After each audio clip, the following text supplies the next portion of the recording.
welcome again to the True You podcast. We're very excited today to have a new guest. His name is Jesse Schuhlein, and I'm here as always with my partner in this production, Bill Tierney, who's an IFS coach and a compassionate results coach. And my name's Martin Kettlehat, and I am an executive coach, mostly working with leaders in the style of my book, Leadership as Relation. Welcome, everybody. Thank you. It's great to be here. Thanks, Marty. Why don't we start off by me just reading a very quick little biographical piece about Jesse, and then we can get into, we got some great topics to discuss today. So Jesse, he's a former engineering executive who helped grow Zaber Technologies from a 3-person startup to a 170-person industry leader.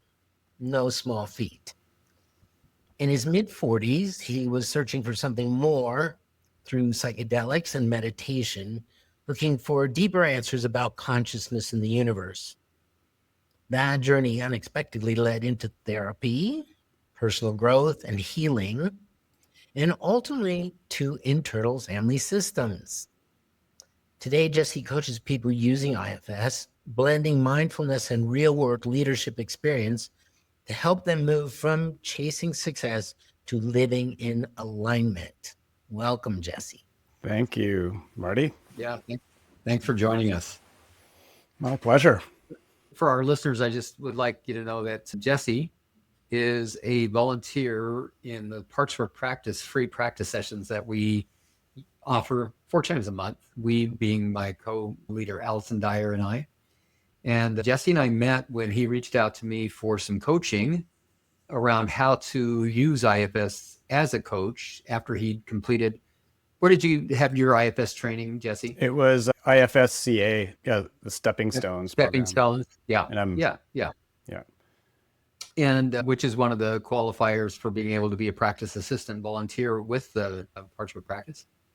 Jesse's going to be doing the presentation. This episode won't be released until after the Parts Work Practice conference, but there's another one going to happen in January of 2026. Jesse will be one of the presenters in this one that's coming up on September 20th, and I hope that he'll return and be a presenter in January as well. Jesse, welcome to the show. Thank you, Bill. Nice to be here. We've got an interesting mix and confluence of influences here between the three of us, and you bring a unique angle, I believe, to the conversation around the true you. You work with engineers. You are an engineer. You did a startup, and then actually, do I understand that you sold your company? Is that accurate? No, it's still going. I just stepped down from my leadership role, and I work just very part-time, like maybe 10 hours a week or so. Would you be willing to share with us the history of that? How did you start up a business that was so successful and were able to step down from? And I've got a lot of questions around that. Let's just start with that. Yeah, a lot of luck. I had a couple engineering jobs, and I played Ultimate Frisbee with my friend Rob, who's the president, CEO, who's still there. And we were on the same team, and he was like, "Oh, yeah, do you want to come and be our marketing person at this company we're getting going?" And so I said, "I don't know anything about marketing, but I'm interested in it." And so I joined, and there were 3 of us in his living room, and we all had part-time jobs. We all had jobs other places, and we had very few sales, like 1 customer, I think, when I started, and maybe a sale every week or 2 or month. And we grew organically. We slowly got more customers, developed more products, and got more sales. And eventually we were able to quit our day jobs. And then as we grew, we were able to hire more people. We had more demand, and we were still in a house. And then this was a rented house with a bunch of students. And then Rob moved to a house of his own, and our whole company moved in there until we had maybe 13, 15 people, or close to 20. And then eventually we moved yeah, we outgrew that and moved into an industrial space and had several moves since. And yeah, that's the history. I mean, there's a lot more that happened in Sure, between sure. After, there and now, but from the really hard part where I was like, I don't know if this is really going to work, and lots of doubts.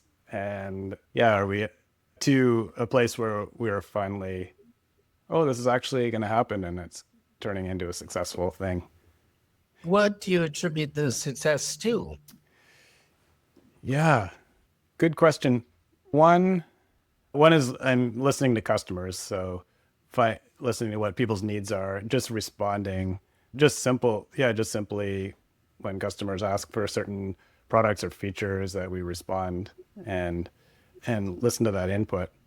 And then Hmm. Hmm. another thing is I feel like any direction you go down, there's a lot of a period of doubt and maybe not even sure if you're on the right path. And Hmm. that's what I found at that time. And then, but I think one thing that's key is sticking to some path for some amount of time. Because I find myself being pulled in lots of directions with different ideas. And so I need help sticking to the one path and sticking at it for a certain amount of time until you see if it actually works. Right. That's in the early days. But I think one part of it that I'm really passionate about is at one point we reached a point where we all realized, oh, this is actually successful now and we've made it and it's something valuable. And we all realized that the most important thing to us, what all of us, was creating a great place to work.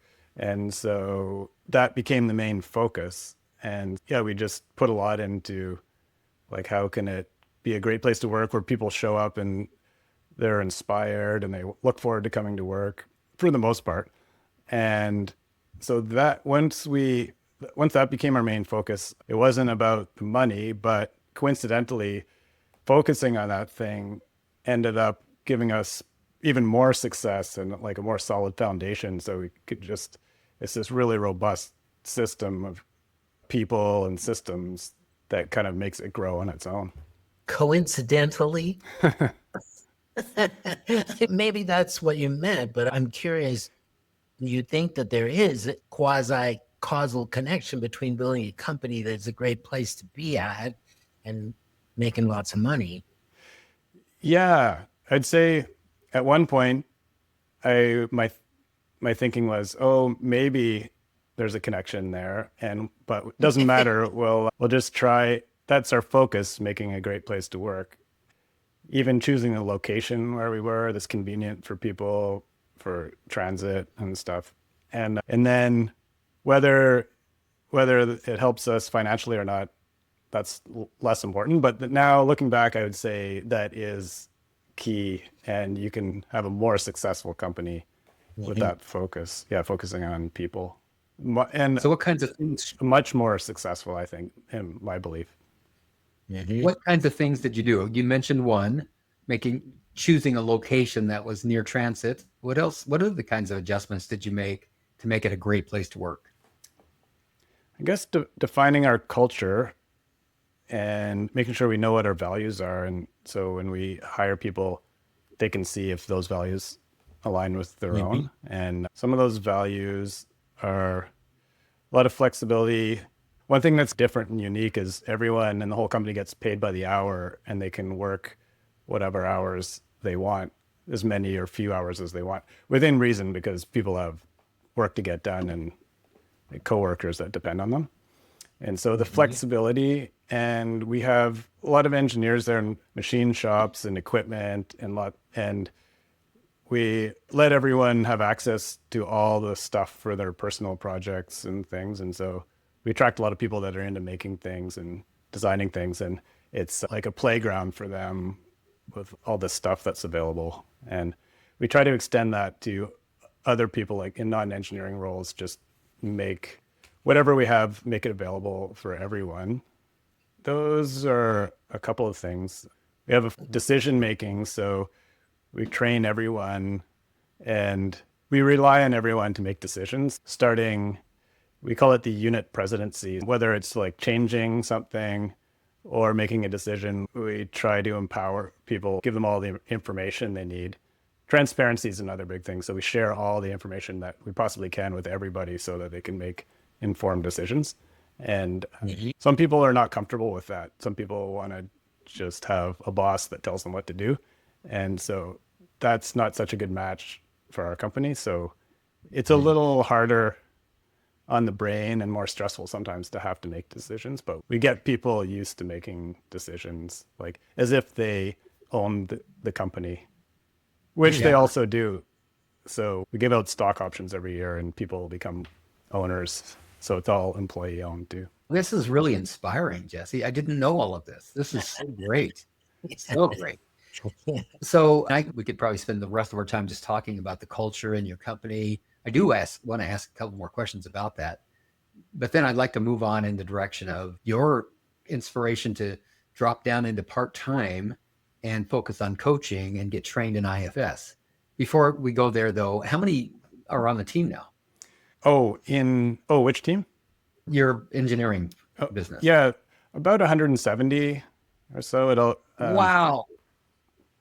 Wow, Jesse. When did you start your business? When did you and the Frisbee partner meet in the front room and decide to start a business? Oh, yeah. That was 2001. So 24 years ago. 24 years ago. Now you got a team of 175 who are all aligned with the value of autonomy, personal responsibility, creativity. Am I getting it? Yeah. Yeah. Fantastic. That's right. Wow. Where did you guys learn this? Did you make it up along the way, or had you been trained or educated in this way, in some way? No, we learned as we went along. A couple of the founders worked at another company they brought some of that culture with them.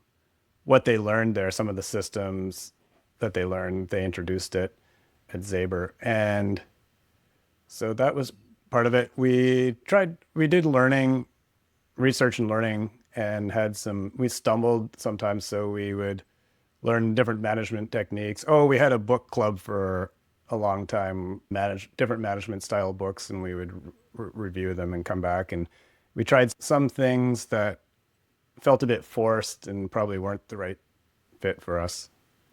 And reading about what other companies did, companies that we wanted to be more like. But none of us, actually, one of the founding partners got an MBA. He was off getting his MBA when I started. So he brought mostly financial knowledge and other things you learn in MBA. So it sounds like what was the motivation to go out and start getting trained in IFS and coaching and all these other things? Was there a motivation, or was there just time for it? And so you did it. How did that come about? I got to a point, and I noticed the other people in the executive team were asking me if I was all right sometimes. And I was like, "Oh, are you all right, Jesse? Something doesn't seem right." And so I guess one thing that was going on was I would think about what's the next phase or step for this. And I thought about us growing another 5 or 10 times or something, and some financial figure or number of employees. And that didn't really excite me. And so realized I was a bit lost in what I wanted to do. And I don't need a private jet or helicopter or a boat my financial needs. I'm a fairly minimalist and I don't need a lot of things. Tons of money wasn't a big motivator, but one thing I had a man club that I was part of around that time, and we did it was called Compassionate Witnessing, and there's 3 of us, and that was maybe 7 or 8 years ago we started, and we had this great system of connection and seeing each other. So the system is we basically just go around in a circle. One of my friends is a psychiatrist, and he brought this approach in, and we share sometimes there's a topic and we share what's going on for us, and then the other two reflect back what we're seeing in the other person and what it brings up in us. And yeah, and basically focusing on the emotions that are involved in this, in the Mm-hmm. situation in our life. And it was just like, it felt so good just to have that connection and see people and be seen. And that's what, and I was like, I want more of this as my career. And so that's Mm-hmm. what got me into coaching. And then I, yeah, after I figured out what options were available. So I guess it was 2.5 years ago, I took a coaching program, and it was called leadership and performance and leadership coaching. And then, yeah, and then maybe, yeah, and then a year and a half ago, I discovered IFS through a friend of mine who was practicing a somatic workshop she was taking, and she practiced on me IFS. And immediately I was like, oh, wow, I found this sad part that I'm pushing away. And this sadness needs to be seen and allowed into my system and be part of my system. And I want to know more about this IFS. And then yeah, eventually, yeah, then I signed up and got that training With with IFSCA. IFSCA, yeah. And Yeah. now I'm Yeah. I'm just starting the next level of their program right now, actually. Oh, stepping up, is it called, or Stepping deeper, yeah. stepping deeper? Yeah. Yeah. That's I love hearing that. I think that I I have a goodly number of engineering, either engineers or engineering type cu- clients in my practice. They might be financial services engineering minded, not like coders or electric engineers, but they have that, yeah, mindset of how things work. systems. Systems, yeah, that's a good way to say it. And that, so I feel like they would love to have that experience, like one like you described, where, oh wow, I just discovered this part of me, and all the relevance and ramifications of that. And I think there's a way in which the depending on the kind of system that you're working, it could prevent you from letting those experiences that are outside the system to happen and to revel in them and to have that kind of. I really felt you when you said that. Wow, there's this part of me. And so I'm curious, like, how when you work with people, do you get them to be willing to have an outside the system experience? Oh, yeah. When you're talking about systems people, yeah, I think all engineers and other people who are about systems and think that way, I'm not sure the answer, but one pattern I think I noticed so far working with those kinds of people is with engineers. I notice people, the first thing they discover is, oh, I've is two parts maybe. Here's my logical part that's valuable and it's getting shit done. And then Uh-huh. here's my bag of emotions and this other part that's maybe not worth paying as much attention to. And Or at least that's how it seems. yeah, exactly. And then so yeah, I find I don't know if that's just a pattern in my that I noticed myself or if there's anything valid about it. But then after then people recognize that, oh, those the emotional side does need to be seen more. And once I like check in with it, oh yeah, it's screaming to have some attention. You've been locking me away over in this corner for so long. I need some attention. And sometimes the first step is just letting it know, oh yeah. And they can't, it's too much to like just bring all out at once. And sometimes the first step is just letting them know, getting them to let them know that whole emotional part, that they see it and they're willing to come back and get to know it bit by bit. Yeah, I yeah. feel like I lost Yeah. track of your question and I'm going off on a tangent there. You want to go back and plug into the question, and then let me say something in between so you can muddle on that. Yeah. I think of myself as a systems person, a systematic thinker, but I also am a very creative person. In fact, I keep rediscovering that part of myself that got shut down when I was young and keeps wanting to be rediscovered. And then I fall back into a bunch of systems that prevent him from just enjoying creating my life and being creative and doing creative things. So that's definitely coming in pieces. Like I haven't fully realized that little boy's dreams yet, but he does keep reasserting himself, which is great. And I encourage that in him. So anyway, that's where I'm coming from as I asked this question. Yeah. And when you say that, it just makes me think, yeah, how common that is when we start exploring people's systems, and then that creative part, after some exploration, yeah, this creative part really wants to come out and be seen and be expressed in people's lives. And yeah, that really resonates with me too. Mhm. You're saying, Jesse, that when you do internal exploration, you notice that your creative juices flow better? Yeah. And sometimes I notice in myself and other people, sometimes there's a creative after the exploration and maybe an unburdening or something, these creative, this part now just wants to create, and it wants to, yeah, what's it want to do for you now in its life? And it wants, Mhm. and creating things and joy and dance and play is often like a common theme. And yeah, I noticed that Yeah. in myself too. The thing around that you mentioned earlier around, I don't really need a bunch more money at all. That when even when I'm in that place financially, there's another part that's like, you can't just go off and play. You can't just go be creative. You've got to sit down and do some work here. Yeah. So that little kid gets, okay, I'll go hide out for a while. Me too. Yeah.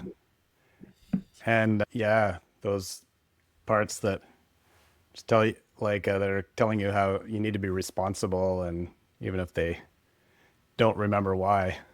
Exactly. Or even if I remember why, because dad said so. And then I remember how dad ran himself basically into the grave, working. Don't stop working, keep working. Yeah. Yeah. My dad too. Yeah. That's definitely that message was really like, Your dad on was a point. hard working hippie. Yeah.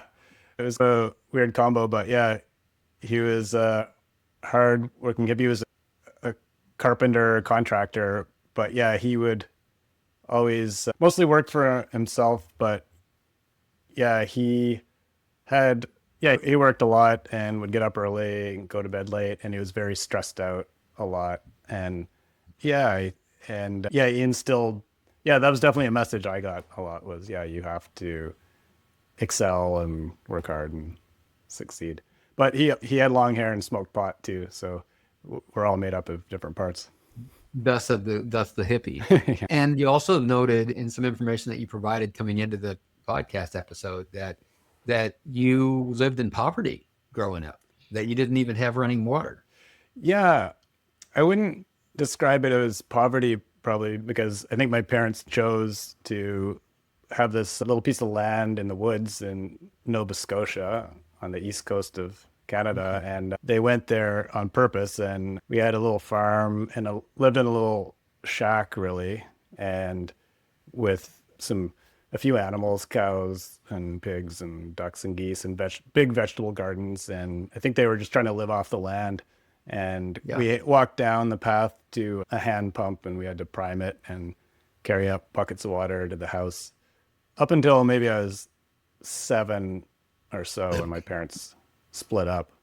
But it was, and when I think of that, that there was nothing less happy about that lifestyle than having the comforts that I have now. So I think, yeah, I would never tie happiness, like we were never lacking for food.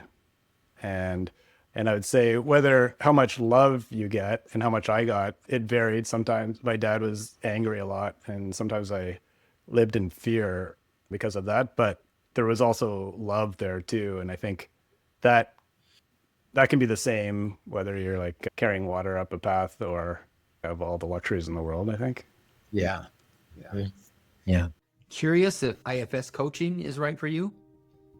Schedule a free 20-minute coaching readiness conversation to clarify your next step and to determine whether or not coaching is a good fit for you. Details at billtierneycoaching.com. Jesse, I want to go back to a comment that you made. Your fellow employees, your peers in your business, prior to you getting curious about a different path, you talked about your friend who's a psychiatrist and brought what is it called? The Compassionate witnessing. Compassionate witnessing in your man club, who you called it. Yeah. I'm used to hearing the term men's groups, but this is man club. I'd not heard that before. Oh, yeah. I guess we haven't landed on a name yet, and that's what's in my calendar. We can't. I love it. After 7 years, yeah, we can't agree on a name. And it's still going then, obviously. Yeah. And is it still just the three of you? Yes, we almost had other people along the way, but it didn't really pan out. Yeah. So one of your employees or fellow coworkers would say to you, "Are you okay, Jesse?" And then later you reported here in this conversation that IFS introduced you to a sad part. Is that what they were seeing? What were they seeing? I've been meaning to ask them, actually. Good question, but maybe distractedness and sad part. Yeah, actually, I was allowing, through all the different work I did, I was allowing those emotions back into my life. And I learned how to cry again in my mid-40s, like through some of that work, and because I pushed that away. And so, I was allowing more emotions in, and I'm not sure if they were seeing that, but I was also, I would say, just not sure of my path and discontented. Whereas maybe before, it might have been more, I was like really engaged in the business and plans and all the details. And then I was probably becoming less engaged because I knew there was a new direction coming. Marty, do you have a trailhead? If not, I'll dive into another segment here. No, go ahead. I'm just remarking at the moment on how we read each other. Like he's not here. Like he's somewhere. What's up with him? We can read each other so well, even if you're not trained. So that's marvelous that they shared what they saw. Yeah, that's one thing that I really appreciated. It's such a caring group of people, and so that's a big part of the success too. Yeah, working with caring people that all care about each other and put pressure on each other at times too, like any kind of relationship. So now, Jesse, you're working as an IFS coach. Do I understand? Yeah. And your clients are engineers or others as well? I'm finding that I have kind of two different groups of clients right now. And some of them are engineers. And that's usually, it starts with a more traditional coaching approach with them. And then I let them know about the IFS and introduce parts as we go along. And your help's been great there, Bill, too, helping me figure that out. Oh, good. So I'd really like, if you're willing, to have you break down, what do you mean when you say, and I'm asking on behalf of our listeners. Let me set this up a little bit better. Internal family systems is a therapy model. There's no therapist in this conversation right now. We're all coaches. You and I are trained in the IFS model, Jesse. I would say that Marty's, and you might have said that this yourself before, Marty, you're IFS informed. You've been in enough conversations with me and others around the IFS model that you're certainly informed, and I know you've done some reading about it. It comes out in my coaching, even if from that familiarity, it does play a role in my coaching. How do you not? Exactly right. Once you understand that you and everybody in the world has parts, how do you not refer to those to them? So there, but at first, when people are first introduced to the IFS model, and I'm not sure how many of our listeners would fall into that category. Maybe people are listening because they just like the conversation around true self, and they don't, and what they know about IFS they've learned by listening to the podcast. But in any case, there are so many different levels of support that you can get from IFS trained and IFS informed people. And I'll just name some of them. There's the IFS coach, that's you and me, Jesse.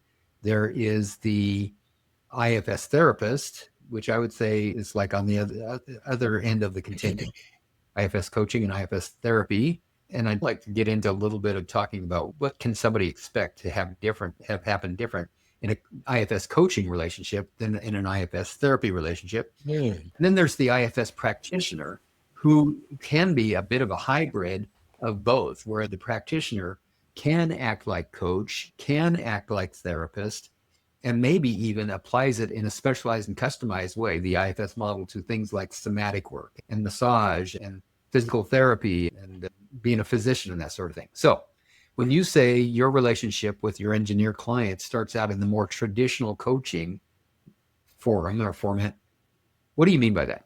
I usually start with them presenting the issue and what they want to change in their lives, what they want to be different, and maybe tease out a goal and, yeah, presenting the issue and finding out what's important to them and what their values are and where their actions might be misaligned with their values. And so far, you're not talking about parts yet. You're talking to what do you want coaching to help you achieve, right? And what's important to you about that? What's gotten in your way? Those kinds of questions and conversations. Yes. Yeah. And I'm still, every time, sometimes I feel like I have it totally figured out. And then sometimes I realize, oh, I don't.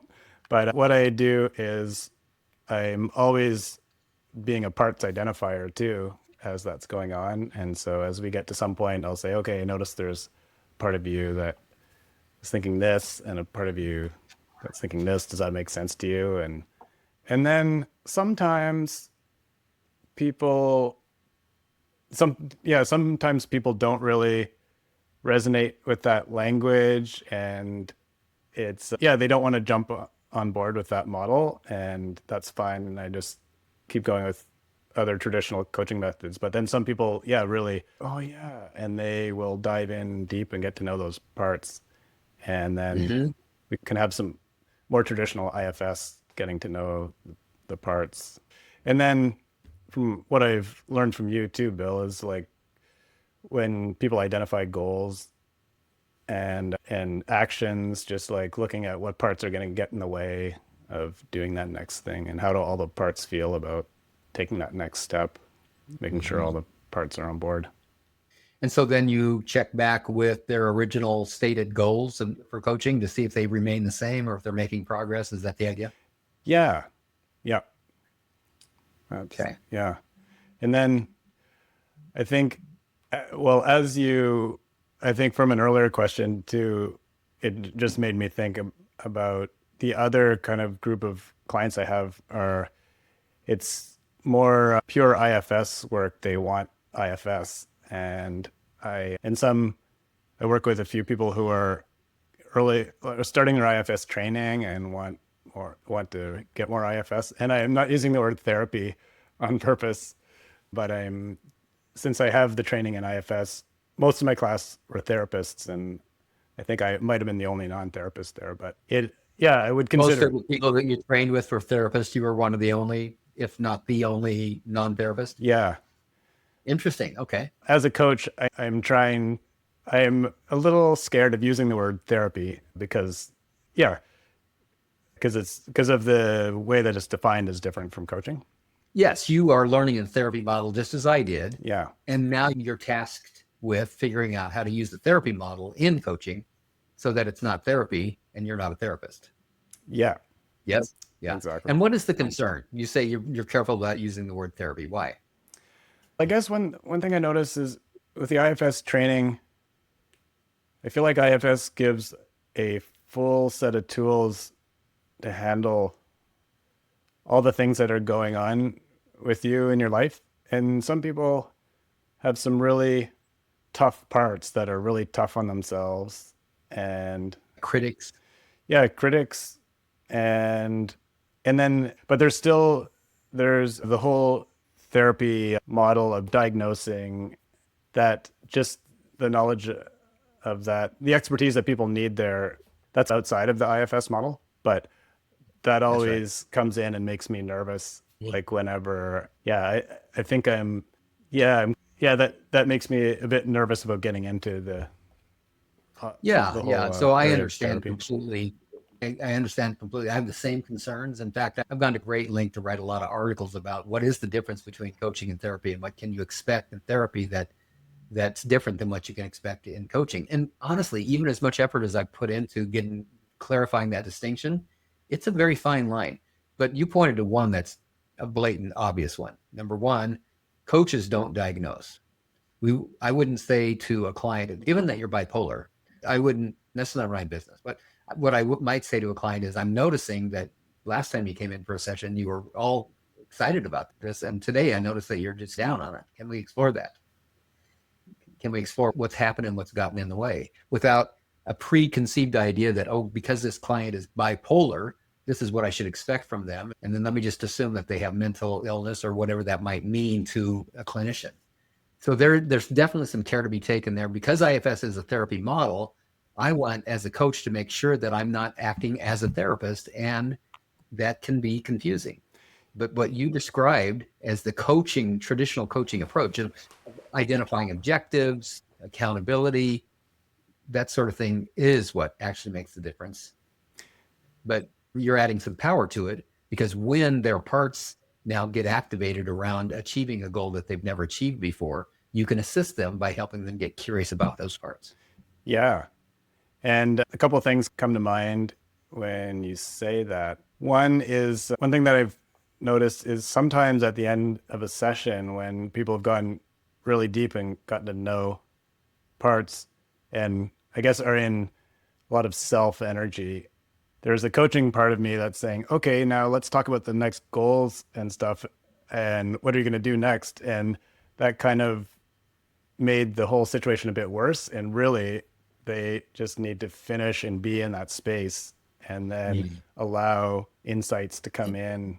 And basically, by bringing that up, I'm pulling them out of a good place that they're in. And so that's part of something that I've learned is just, yeah, allow people to be there, and allow the insights and things that can come in like for hours or days after the session.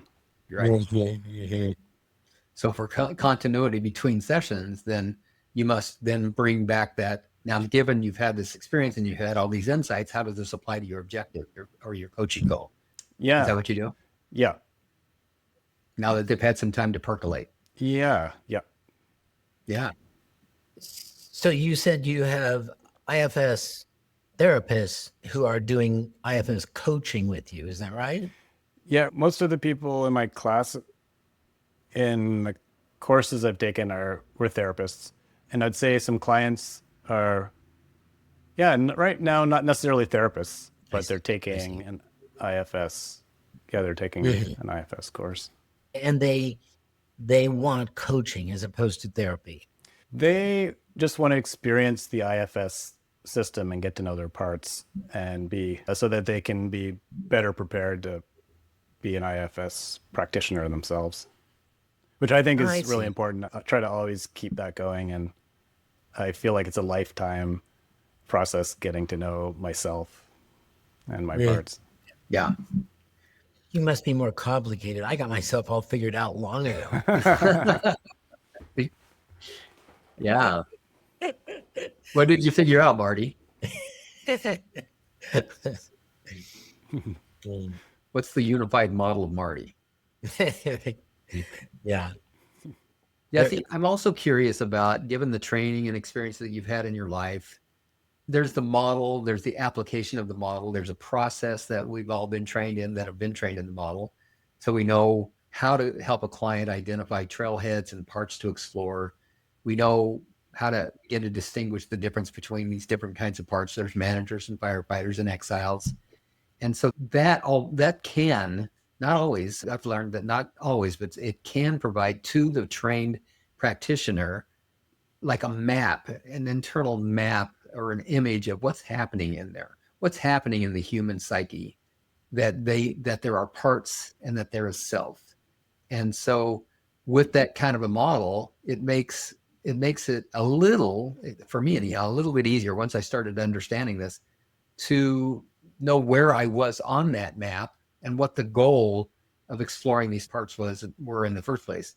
I'm guessing you probably have a map or a model in your own mind about what is the path when you meet with a client and they, for example, like you just said, they just want to know how to use the IFS model so they can become better practitioners. That's a coaching objective right there. Yeah. I want to understand the model better so that I can be a better practitioner. What would understanding the model better by doing their own work with their own parts, how could that help them to be better practitioners? Yeah, I guess I just think of my own experience. Yeah, every time I have the experience being a client, I guess one, I learn from the practitioner, the questions and the way they directed the session, and I pick stuff up from that. And then, yeah, every time I learn and appreciate find a new part of myself or a new aspect of a part or appreciate a new part, that helps me have better understanding of other people, and all the broad variety of parts that could come up for other people, because I can know that in my whole system and feel it.